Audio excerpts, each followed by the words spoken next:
Our guest is Elaine Betts of Go Far Consulting. She's an author, speaker, trainer, and business owner for over 20 years.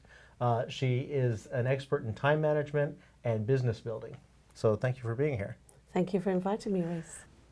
Okay, so what is the first thing that people need to know about managing their time? Good question. I think one of the things that people don't necessarily look at is where are they spending their time in the first place. So knowing what you're doing with your time is a huge starting point. It's just like money. If you're managing money, you want to know where you're spending your money so that you know what you can cut back on and where you want to spend it or invest it. Time is exactly the same. So if we monitor where we're spending our time, then we've got a good place to start in evaluating what's good, a good use of our time. I see. Yeah, and I imagine there's a lot of tools these days to find ways to track your time. There's all kinds of time tracking programs, and other than that, there's the old yellow pad and pen. Yeah, there's lots of different tools you can use, and there's so many online things. Again, it depends on the person. There's no one style fits all. Everybody's environment is different, everyone's business is different, their goals are different, and so it's coming up with something that is suitable for you. And even a pad and paper is a great starting place. Picking the first 3 things that you want to achieve that day, looking to see how long those things are going to take you realistically, breaking them down into manageable chunks. That's the best thing to start off with. Right. So these days, what are the main areas that people should block out in terms of time? Just in the macro, we'll get into some more detail a little later, but... Looking to see what's important. People with children, are you spending time with children? It doesn't matter how old they are. I know my last year when my son was in high school, it would have been very easy for me to have spent a lot of my time in my business and yet then feel regrets later on about not spending the time with my son before he went off to university. What's important to you? What are you trying to achieve? And spending time in the areas of what is of most important, and then having a balance, because like anything else, if we focus on one thing too long, it exhausts our brain, and we need to give that a chance to recover. Just like any other, I know the brain isn't necessarily a muscle. For some people. There is this place though where it needs time to recover. And knowing what's most important to you is the key factor. So what inspired you to get into helping people with time management? There's all sorts of things that happen in life, and I've had many curveballs thrown at me. Several of which have been pretty mind-blowing, definitely life-changing. Imagine for people who've got children, imagine one of those mornings when you're going off to school, trying to get them ready for school, breakfast, you're getting cross because they're not getting up, one's still in the shower, one's still in bed. I got a phone call from the doctor to say that I had a brain tumour, and in that one phone call, in that moment, my life changed completely about what was important. The fact that there was kids not getting ready for school, the fact that we weren't going to be on time, all of a sudden it didn't matter anymore. They were the most important thing. And not knowing what the future was going to hold, not knowing what that brain tumour was like, I didn't know what was the next thing for me. And knowing then that how much time you have becomes a huge commodity, and who is important to you and what is important to you is really life-changing. And I want people to realise that life is very short and very fragile, and so it's so vital that we make the most of our time and live life completely to the full with no regrets. That's why I do what I do. And I assume that you're fine. Yes, I'm fine. You're here, and yes, it doesn't sound fine. like your kids are little anymore. Yeah, they're not little anymore. That was 11 years ago. And it's really made me, though, very passionate about particularly people in business. Why do we start in business? We start in business because we either think that we can do better at what we're doing, either working at a company, we love what we do, and we become an expert in that field, and we want to do more of that. Trouble is, we also get caught up with it being a ball and chain. We lose our freedom and we end up working 24/7. And our business should be the vehicle to have what we want in life. It should be a balance between enjoying our business and then using that as a vehicle to then do the fun things that are important too, with family, with friends, hobbies, interests, and having a good all-round balance. Yes, we've all known people who've let their businesses become essentially a not so well-paying job. Yeah. By the hour. Yeah, a business is totally different from being self-employed, and understanding that difference and where you want to be.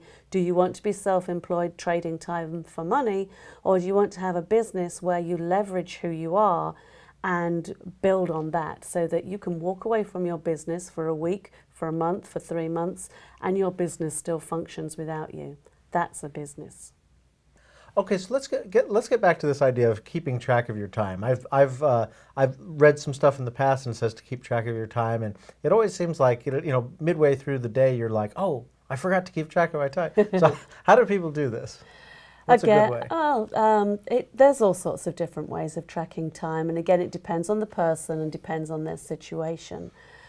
The easiest way to track time is to just use a sheet. You can make it from Excel, put in there every 15 minutes, and just keep track of what you're doing.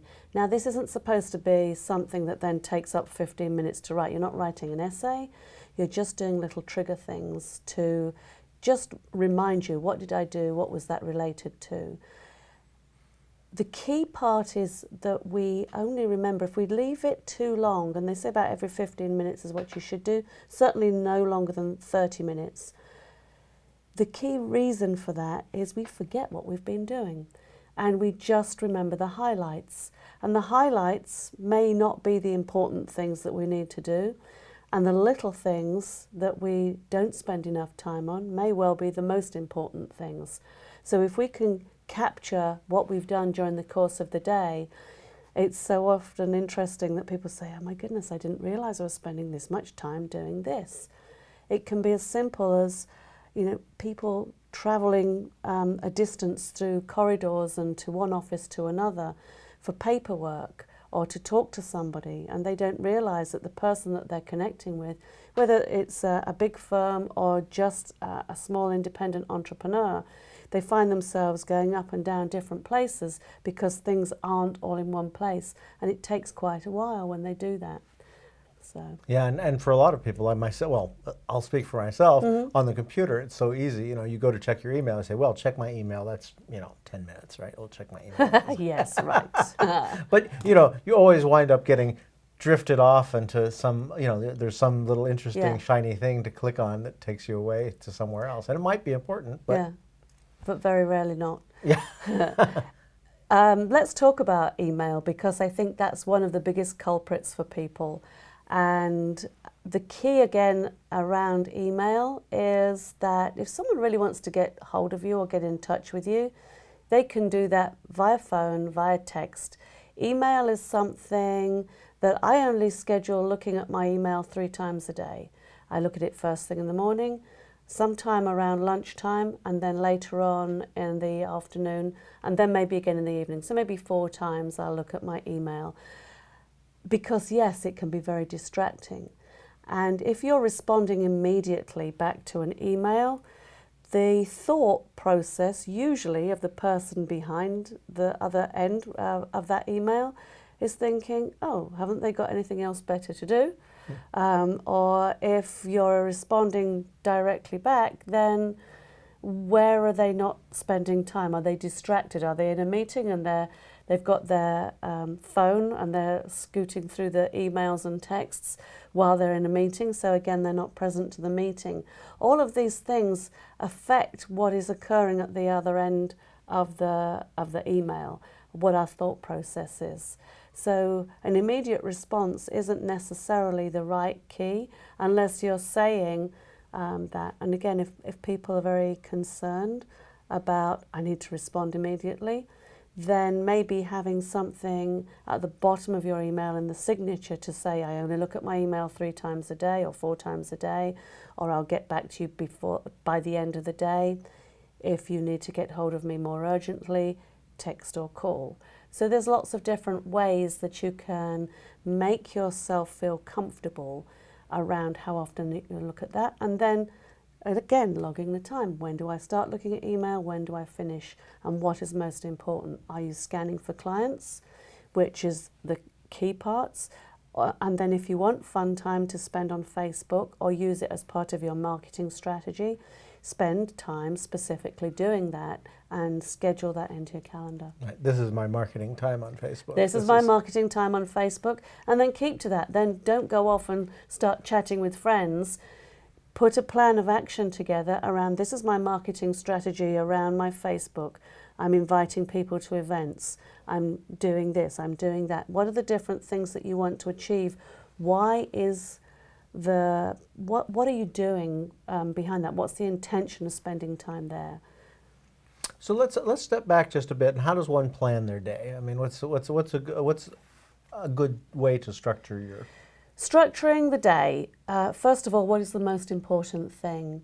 And whenever you finish a task or start a task, at the beginning, have some kind of review around what it is that your intention is. Now, if you've got a big project, maybe you want to take all day doing certain particular project, still break it down into half-hour sections. And what is your purpose or intention behind that hour? Where should you be? Because it's very easy, especially with big projects, that the day just disappears. We think, oh, we've got time to do this, or we've got time to do that. We get distracted, we go get a cup of coffee, we start looking at something else, and before long, a couple of hours have already gone, or the first hour's gone because we've been busy shuffling papers and trying to get ourselves in the right frame of mind, so to speak. So important to have that literally scheduled into hours. I intend to be at this place by this time. I do this with my speaking engagements. I time where I'm supposed to be, particularly if it's a PowerPoint or something like that.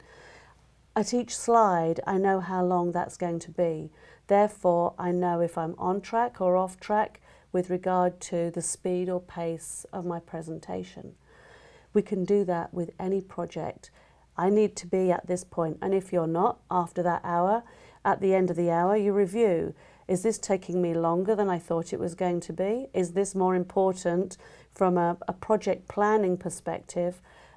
Creating that timeline is so important, because now you're able to look and see, okay, is this a red flag?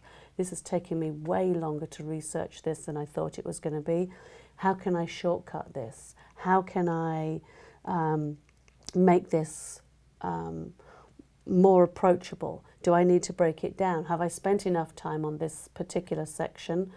Or is this the key section to moving forward? So timelines, project timelines are important. Now, I know in the startup world, one of the things that's really going on is this whole minimal viable product idea. And the idea is you get it done to a certain point, and then you can go ahead and improve it. Absolutely.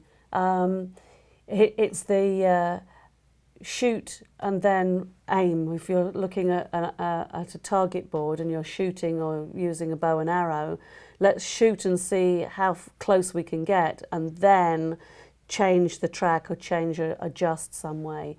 And it's the same, you know, with lots of sports. Take golf, for example. You know, you can hit the ball, tee off, and just with a little bit of tweaking, sometimes a lot of tweaking, the ball can go further or to the left or to the right by the actions that you take. Same amount of energy is given, and this is the key. What are the important things that need to be done? Because if you're spending the same amount of energy and the same amount of time on something, well, how can you refine it? Big difference, again, effective and efficient on different things. Effective, getting something towards your goal. You may not be very good at it, but you can certainly improve on it as you go along. And what about in terms of large and small projects, do you find that I'd heard that sometimes scheduling the big stuff first and then the small stuff, but sometimes the small stuff needs to happen a certain place. And Yeah. how do you, I think we've all heard the phrase "eat the big frog first." Question that goes before that: is the big frog the most important item? It's looking to see what is the key activity. If it's a goal, if it's a sales revenue goal, if it's a product development goal, what is the steps that are going to get you there that's most important? And if the big thing isn't the most important or most vital thing, don't do it. Break it down into smaller sections and do the things that are most important first. Sometimes, just to get a bit of momentum going, it's nice to have this checklist and get some of the things going, because again, we can get into this spiral of we're not motivated. We feel a little bit down. How do we motivate ourselves and inspire ourselves? Comes into getting into action. At the end of the day, action, being in action in some way, is the key factor. Get into action on the right things, and that motivates us. We feel on top of the world when we're achieving things. And so if some of those little things that you can check off excite you and make you feel as if you're getting somewhere, great, do that. And then with the bigger things, separate them down, chunk them down, and give yourself rewards for achieving things. It's funny, I always like to challenge myself on different things, and challenging is important. When we're challenging ourselves, we're growing. And some of the uncomfortable things that we do are the things that we know where we're growing. We can overwhelm ourselves by doing too much all at once and putting the fear of whatever into us because it's too overwhelming. So when we're overwhelmed by something, step back a few steps and see how can we do that. So I've just come back from the Caribbean, and I was doing the old zip lining, and I have a real fear of heights. So the challenge for me was dealing with this fear of heights. I wanted to challenge myself because in that place you grow and you always learn something. So first of all, I had to admit to the rangers that I was scared of heights. And then I got help, I got assistance, and I had a ranger assigned to me, and they took me through the first couple of zip lines, and they were there and they said, trust me, trust me. And sometimes we need help, we need guidance, we can't do it all on our own. So if you know someone who is an expert or someone that you can trust, they may not necessarily know that much about that topic either, but we'll ask people that we trust for advice, and that person hopefully will then be there to reassure you and help you and encourage you, be your cheerleader in some way. So in this instance, I had a ranger there, because if I'd have gone out on my own and done it the first time, I wouldn't have succeeded. I would not have been able to do the zip lining. So when it came to the third one, there was someone at the beginning, there was someone at the end, and they were there hooking me up and guiding me through it, so that the third time I did it all on my own, which was then a sense of achievement. And it was a small one, it was a short step, and it made me feel good. It gave me the confidence and the encouragement to try something a bit bigger. And so asking for help is okay if that helps you get to your goal and achieve what you want to do. So with projects, you're saying? Yeah, with projects. The analogy of ziplining is the same in our business. We don't know what the next step is. Ask for help. Reach out. There's lots of things. Just even on the internet, there's so many YouTubes that you can find on how to do something. It may be quicker and easier to just do something like that if you're looking to use a program on the computer, then you don't know how. Ask an expert. If you can afford to have someone who can do that for you, someone in IT, that's the best route of all, because first of all, it's going to be set up correctly, it's going to take them a lot less time, and there becomes this balance, this break-even point, and how long is it going to take you to do something? I know it can take me 4 hours or a weekend sometimes to work on something on the computer, and that's a real waste of my time. Right, unless it's an area of expertise you Unless choose it's to an develop. an area of expertise that I want to develop, then I'm not going to go ahead and do that. I'm either going to delegate it to an expert to do that, or I'm going to ask someone who's better at it than I am to help me through it as well, so that for next time I know how to do it.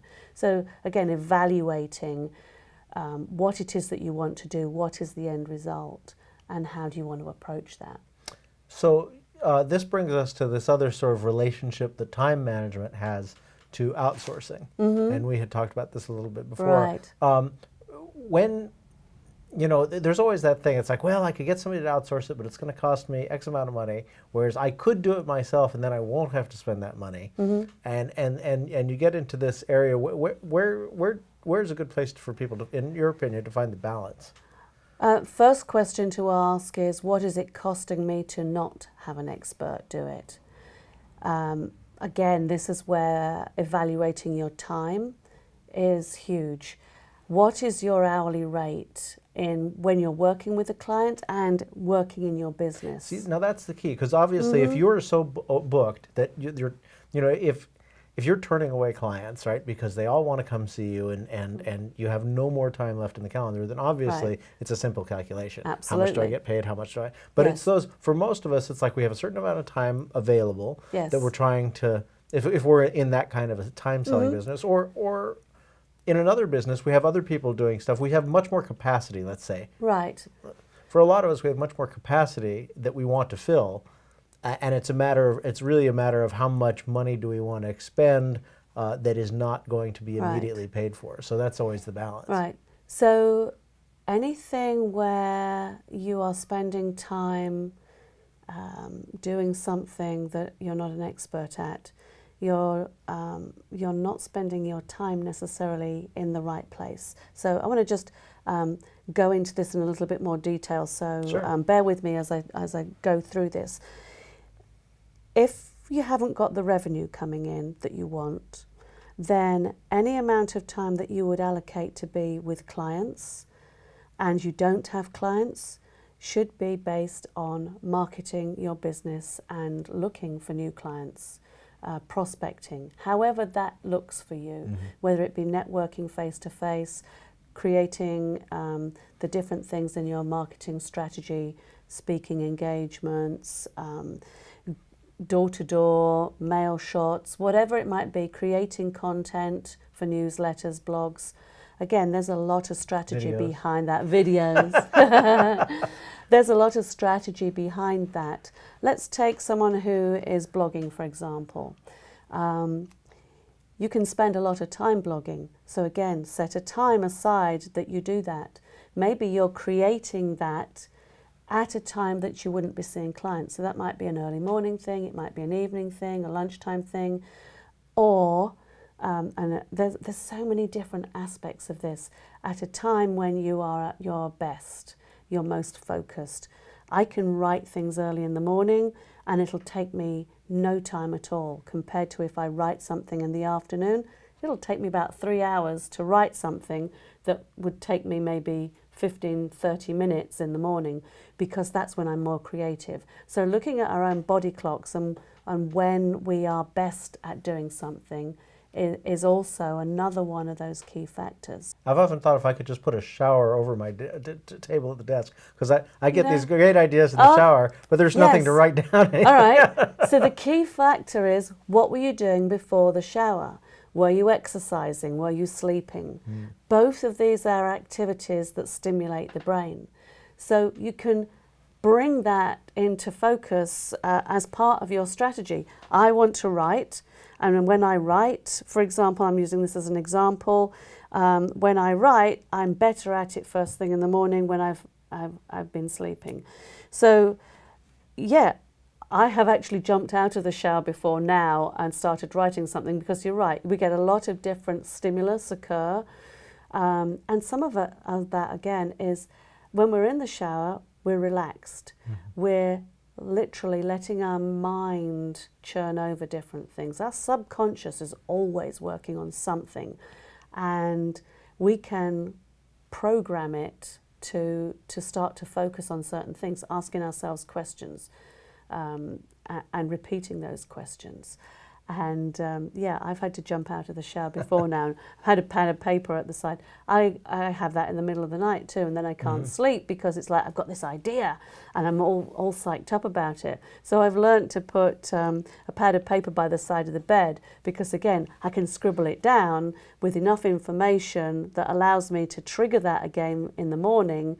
And now I'm set. Now I could go back to sleep, and there's this level of relief. It's like, oh yeah, I got it down.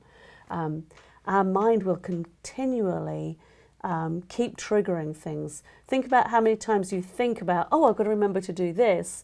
And when do you remember? You remember at some obscure time. Right. Because, again, our subconscious will keep tapping us on the shoulder and say, hey, I've got this stuck here somewhere and it hasn't got a place to go yet.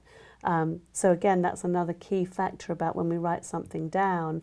I don't need to do this till next week. I don't need to do this till next month. Part of the prioritization.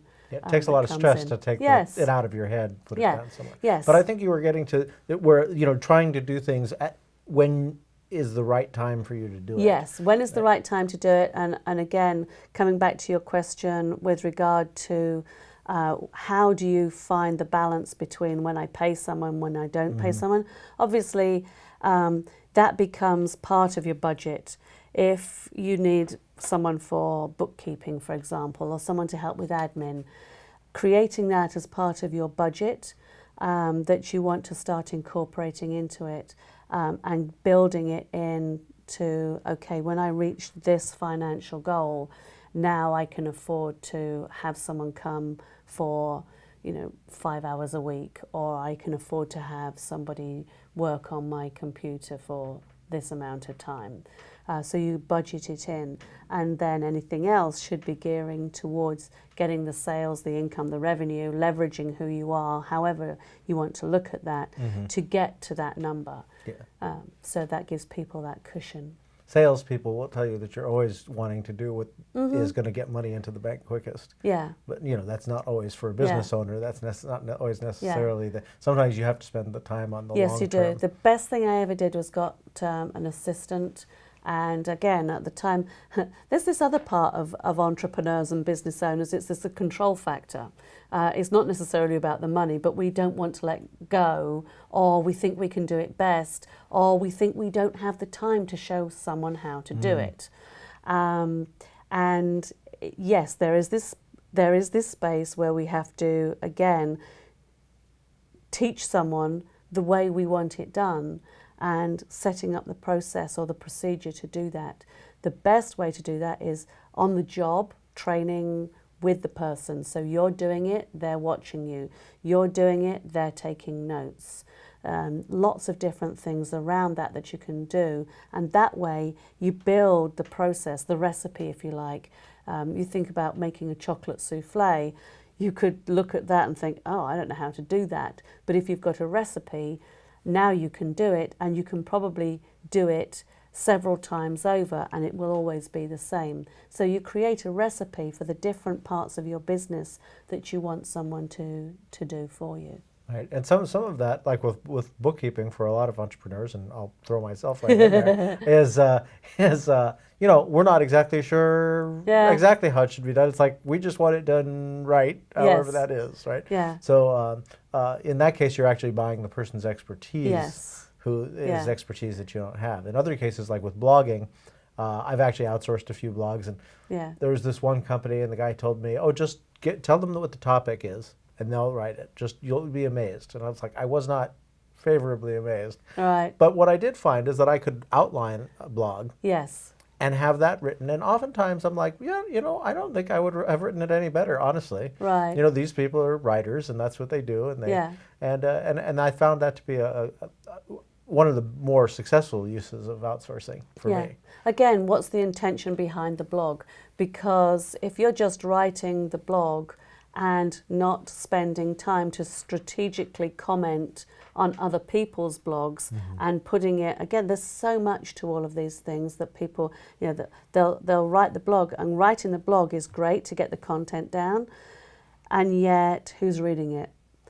You're your own groupy, so to speak. Right, right. And so there has to be this time frame that's also allocated to not just writing it, but also getting it out there, and creating the database for that to be heard. Yes, and going, like you said, and commenting on other people. That's probably one of the Yeah. harder things to outsource, really, Yeah. because you don't want people acting as you online and maybe Right. saying something. Yeah. Well, again, if you're doing a certain amount of it where you're outsourcing it, or what I do is I write a lot of content, and then I give it to my social media person for them to just create little sound bites that they can then put in different places. So I create the content, be a couple of pages of writing, and that gives them information that they can repurpose. It's my words, it's my content. They're the expert of knowing where to put it and where to send it out to. So I do the bit that I like, which is the writing it, and then they do the rest and send it out there. Do you write as a whole story, or sometimes just a bunch of random thoughts? Different. Yeah. So I'll do a newsletter and send that out. I'll be having one coming out again soon. I've written it, but I haven't sent it off to the person to do that. So I'll write all the content, which is the bit I enjoy, and then I still go on and add and supplement to the different places that the information has gone out. And I'll do comments as well, because now it's an enjoyable thing rather than oh no, I've got to figure out where I need to send all this stuff. Let someone else figure it out onto what's the best places for the information to go. And then it always comes back into sort of my Facebook page to comment on or whatever, LinkedIn, Pinterest, all of those sorts of things, Google+. There's just so many things to do. So you could live your whole life doing nothing but your social media. Yes, you could. So again, pick the things which work for you. And I think a lot of people discount certain things like Twitter and Pinterest, and yet they can be used so well depending on your industry. There's so much out there. What about, let's just, if there you have any other, aside from internet stuff and outsourcing, what is another big source of time that people can find for themselves? or a big tip to save people time? Having things filed properly, having things on hand, having things where they should be. There's nothing worse than getting a phone call for a client or something and you can't find the paperwork from the last time you spoke to them, or there's some key thing that you want to know and you've researched it and now all of a sudden it's disappeared. Organisation is important, having things around you. I can't say how many times people I see in firms and companies where they'll have an area where all the photocopiers are, for example, and each person has to go to the photocopier. That can be quite a distance down the corridor to where all the photocopiers are and where all the printing is. That takes time, and of course along the way they get distracted and disturbed by different people that they start chatting to. So something that should just be a case of grab and go might now be something that's taking 20 minutes. Key factors as well as disruptions. I think a lot of people will pick up their phone, they will have the emails popping up, and that distracts them. And that can in itself take a project from anything up to 500% increase in time. It's okay to turn off the phone. And if you're not okay with that, as I say, the easiest way is leave a message that, treat yourself as a client or as a customer, and give yourself that undivided attention to grow your business and work on your business. That's a great point. I hadn't heard it expressed that way before, and it's true. If I'm with a client, and my phone rings, I don't pick up the phone. No, you're present. I just squeeze. If it does ring, I squeeze it and let it go to voicemail. And I think the whole idea of treating yourself with the same amount of respect is actually, when you set aside some time. I actually put my phone on airplane mode because then it's not going to ring. It'll go straight to voicemail, and then I can pick up the voicemails and I can pick up the texts later on. And I'll say this to clients, you can call me, you can text me anytime you like. And I will, if I'm with someone, as you know, you have my undivided attention, and I'm not going to not be present to the client or the person that's in front of me. However, the moment I get an opportunity, if it's urgent, I will call you straight back and help you or guide you with that issue.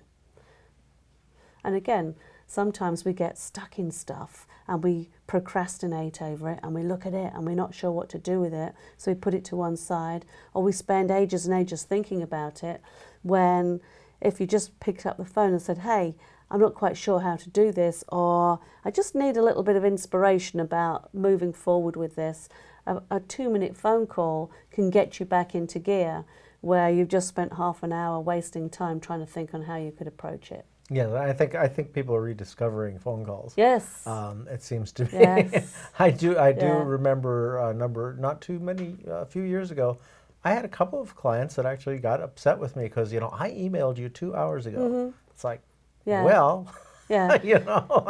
I wasn't online for 2 hours. There's also this interesting thing, and again, now, do you realize we've got 5 generations in the workforce?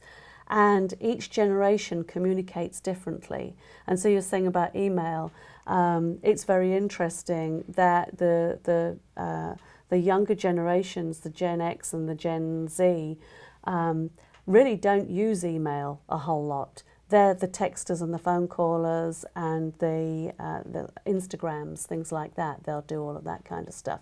So they're in communication all the time, and yet not in the mode that we want to be in necessarily. So again, who are you trying to connect with? Because if you're sending it out there and the target market that you have is not in that area, you're wasting your time. So again, researching the demographics as who am I trying to connect with? What's their mode of communication?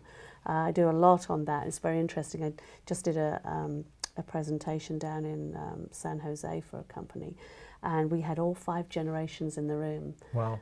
We had the mature age group that had retired and were now starting businesses. Right. And they're looking for their stamps. Yeah, people their stamps. And then the high schoolers, there's a lot of income generating high schoolers. They've got some phenomenal ideas, projects, topics, and they were all in the room. They all had legitimate businesses and had revenue streams, and it was very interesting to see. So we were able to interact, and I'd got this whole spreadsheet of different communication styles, and I was, is this the way? And they go, absolutely, So we were having great conversations in the room.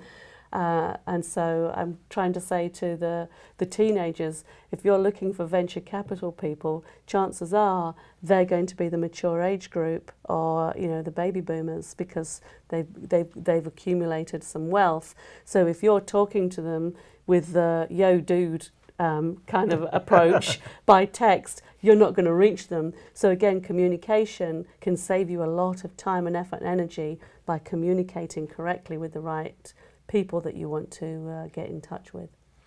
So what's the process that you recommend to your clients to go through in terms of, sort of step by step, how do you develop, a way to keep track and manage your time? I know that's a big question. It's a big question. We can start. I will look and do a needs assessment, first of all, with clients, and find out, first of all, what is it that they're looking to achieve. Sometimes it may be product development. Sometimes it may be they're working so much in their business and they want to try and shift that. So it's very dependent on what the strategy is. Sometimes it's somebody buying out a business, and now how do we merge the two and keep client retention, and maybe it's an opportunity that's arisen. So it varies very much on what the goal is. Maybe it's just revenue. All of those things are important. Then what I'll do is... So setting the goal. Setting the goal is the first part. So going through the needs assessment, setting the goal. Okay. I'll then look and see what are the strengths of the person. what are their motivators, their core values, who are they behavioral style wise. And I imagine a lot of entrepreneurs have ADD of some Yeah, sort. yeah. Right? If there's anything along that line, what are people's focus? Because some people are very analytical and they need more process than others. They need more steps and they need to know why those steps are in place. So whenever I'm working with people, it's creating the goal and the timeline behind it. For example, you could have somebody say that is looking to create a product, and that product timeline that they have might be a year. That's fine. We can gauge it out into the 12-month steps and then day-to-day tasks. Now, what if that is an 8-week period or a 90-day period? Now we've got a different timeline for doing that. So the activities are going to be far more intense around that. And then is it viable? Because again, when you realize what's involved, oh yes, I want to do this right now. In reality, creating the timeline and the project plan now becomes viable or non-viable. And I've got clients where we're already 18 months ahead of what we were originally anticipating being at. So again, that in itself is cool. Sometimes it accelerates faster than you think it's going to do, and sometimes it doesn't. But you've got a projected timeline around what that's going to be and how that's going to be and what's going to be involved. And then breaking it down into monthly steps. Where should I be month 1? Weekly steps. Where should I be week 1? And where should I be then day 1? What are the activities, the day-to-day activities? And you can do this with income. How many people do I need to talk to? If you're starting out in business, first time, no clients whatsoever, now you've got to track. And tracking sheets, we'll create the tracking sheets around the individual. But it'll be what we intend to do and what we actually do. So for example, if you know you have to talk to 2 people every day specifically about your business, and you're talking to 2 people a week, well, now you know you're way off track. Right. And we look at things as well around, okay, so I spoke to 2 people, how many of those became clients? You know, out of 10 people, out of 100 people, what's my closing ratio? Not that you want to be aggressive, it's just like, how am I doing? So that again, if I need this many clients to generate this amount of revenue, how far on track am I? So I look at the tracking around those areas. There's also tracking around financials, because again, I've been in a place where I've had to say to someone, every time you make a sale, you're actually losing money, which is a horrible place to be. Yeah, but they'll make it up with volume, right? Well, not if you're spending more on creating the product or generating, particularly, and an example of that is catering. If you've got a catering company and they're putting on an event and it's costing them, say, $10 a plate and they're only charging $8 a plate, it's looking at budgets, looking at the financials, and we track those, we look at those. That doesn't mean to say that I'm doing it all, I'm just showing them what things they need to be tracking and hopefully working with their bookkeeper and accountant in getting those numbers together. So I love the fact that they have, if they haven't got anything like that, again, you know, how much is it costing you to do this particular thing? And it's amazing how many people go through some of the different aspects of the financials when I'm working with them, and they say, oh, I'm not charging enough. And it's like, yeah, it's so often a case of we fall into business because of something that we like doing, and so often there's factors that aren't taken into consideration. So we definitely restructure or look at how the financials are. Well, and that can affect scheduling, in that you know, if you realize that you need to charge more and do less jobs, right, then it's more important to be bringing in the higher pay. You yes. focus on Yes. your niche and your market. And then again, that then comes down to the target market. Who is it that this individual likes to work with? Where are they spending their time? Because again, if you're barking up the wrong tree, if you're going up the apple tree to find oranges, you're not going to find them. And again, you're still putting the same amount of effort and energy into climbing up the tree, and you're getting up there and finding, there's no fruit here that I'm looking for. So we track different places that people network and how they're marketing to see what are the results that we're gaining from that. Am I getting the results that I anticipate, yes or no, so that we can see, again, where that's coming from. So at the outset, though, you develop a plan for them, a weekly, yes. hourly? Daily plan, weekly plan. What are the daily activities that I should be doing to reach the goal that I am looking for? So we break it down into those activities, and then we look at what we should be doing and what we end up doing. And then, are we off track? It's like counting calories, It's very similar to counting calories. And we know how to lose weight. Right. We've got to exercise more, burn more calories, and take less calories in to lose weight. And yet, how often do we not quantify what those things are? So well, and it may be the same thing with time management. We don't want to look at it. We don't want to look at it, and sometimes we're not motivated to do it. Now, again, I'll use calories as an example, because if we're not motivated, we know how to lose weight. My daughter got married last year. Great motivator when you want to lose weight, because you want to look good. Those pictures are going to be out there, photographs are going to be out there for all time. So you want to look good for the photographs. Before that, no real motivation. I'd like to lose a few pounds, but the motivation wasn't there. And so didn't happen. When the motivator was in place, now you start to look at it. And a great way I always think is to if you're doing something that is in line with what you're looking to do, that's great. But if there's that little carrot, like the cookie or the chocolate or something else, something that's taking you away from your goal, then what is that costing you? So I figured out that my favourite chocolates were 50 calories each. So if I had two of those, that's 100 calories. So if I'm burning 100 calories, I've got to run a mile around the block to do that. So to stay neutral, I can have the two chocolates and run the mile, or I could do without the two chocolates, run the mile, and now be 100 calories better off. Right. So it's looking at that, and time management is just the same.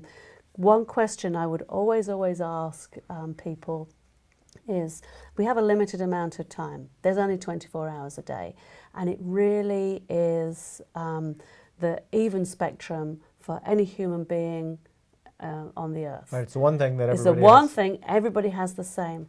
What we choose to do with that and where we start off on that, sometimes we have more benefits than other people, or with privileges in certain areas. But at the end of the day, whether you've got privileges or not, you have a starting place. How you spend your time in the course of the day is what's going to define where you're going to be and where you're going to go. And if you're saying, this is something I always say to people, and it was the one that really helped me a lot, as I say, when my son was in his last year at high school. If I'm saying yes to doing this particular task, project, item, or person, what am I saying no to? Because that's very profound, because when you're saying yes to something, you're also saying no to something else. And that yes may take you down the bunny trail that's taking you away from your goal, it's taking you away from activities that you want to do in your personal life. It's a very profound question, and sometimes just having the tools there when we're in that moment of saying yes to everybody, which takes us off our goal and prolongs our time management by saying yes all the time. Here's a way around that. You can say yes because you're caught up in the moment and you don't want to say no to somebody. So you can say yes and then add a little bit into that that gives you a buffer to say, yes, I'd love to help you with this. Let me go back and check my schedule to see whether or not I can do that and Right. confirm with you. Now you're giving yourself a space to step back and realistically look and see, can I really do this? Do I really want to do this? Is this in line with my focus? Because again, we can say yes, yes, yes, get caught up in the moment, and we're walking back to the car and thinking, why did I say yes to that? Okay, so you've evaluated the priorities, gotten down to taking into account the person's work style and who they are. You've worked on their budgets and their goals, and you've planned a daily plan of action. Right. How much of their day have you allocated to this point in time? I mean, how much do you leave open for stuff that happens? Again, we'll track the time and we'll look and see, particularly in customer service. I've worked with emergency directors in hospitals, for example, in the emergency room. There can't be anything more important than saving someone's life, and you have to do that. Excuse me, now is my time to do it. Check my emails. Absolutely. However, you can look and see how much of your time is disrupted or distracted in some way, like customer service. And yet there's still things like quality control, compliance, goals that have to be met by these people. So you look to see how much of your day is, on average, disrupted, or where you have to drop things to deal with customer service, clients, etc. in that format, where you have to be there for them. And say it's 50% of your day.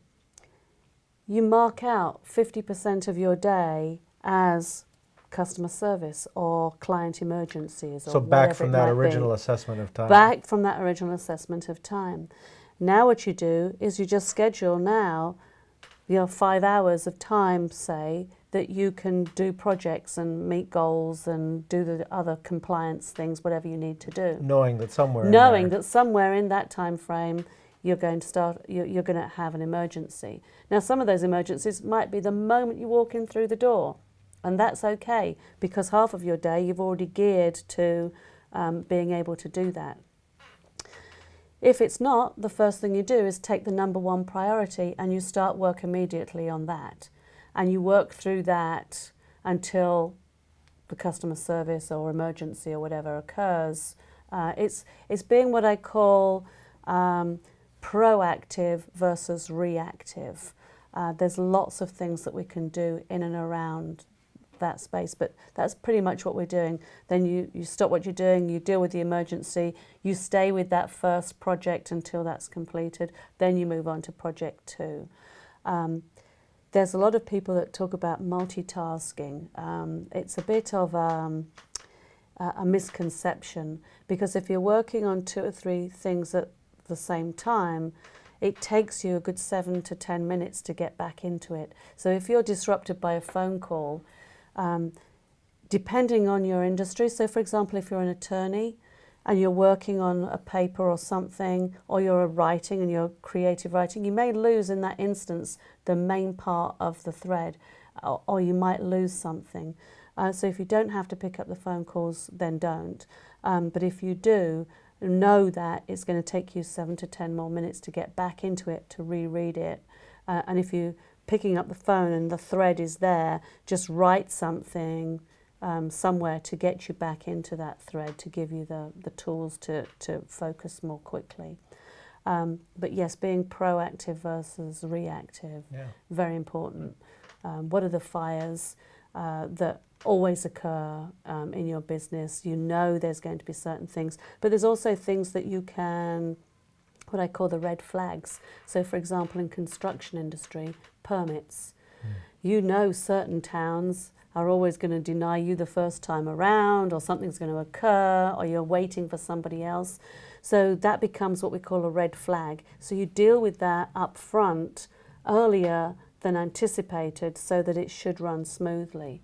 But multitasking, as I say, it is something that's going to distract you and take longer on all the projects. However, you can do things which are called parallel tasking, things that are similar that you can do at the same time. So lots of different areas around that where they're very similar and you can do them at the same time. So parallel tasking is very different from multitasking. So an example of that might be when you're cooking. The potatoes take longer, so you start with the potatoes first, and then while you're peeling the potatoes and putting them in the pan, you're then putting the carrots and you're peeling them and they're going in a different pan. So that would be parallel tasking. They're two similar things. They need to be worked on, and you're doing them at the same time, part of the same project. Yeah, I do think there's a lot of research coming out that we really only have the ability to focus on, I think, 2 things at once. At the most, Yeah. And if people try to go beyond that, and I think they also quantify it into only so many, a paragraph or something that you can hold in your head or something. Yeah, So, the other aspect around that, again, it comes back to the generational things. The younger generation, the X's and the Z's, are more into multitasking because of the way they've been brought up with the internet, this, that and the other. They'll be doing a whole series of different things because it's a skill set that they have built upon. So now when you work with clients on their time management skills, do you get a big plan and send them off, or do you work on a regular basis? How do you? I have different programs. I work primarily in what I call the 4 M's: money, method, management and momentum. So I work on what I call the 4 M's, and I have different programs. Some people can work with me just by the hour and consult with me on things on a individual basis, 1 hour at a time. I have different workshops that I do where it's more of a group setting, more of a brainstorming, interactive, but each person is working specifically on their product or their business. And then I work one-on-one with people on consulting as well. So, and then we build a timeline around that. And that information on all that is available on your website? I've got the different programs, or they can call me and I can set up a time to find out what's going to be the best for them, or email me. Either is fine. Okay. Thanks for taking the time for being here. Thank you. I enjoyed being here. Our guest has been Elaine Betts of Go Far Consulting. Her contact info can be found at the bottom of this page.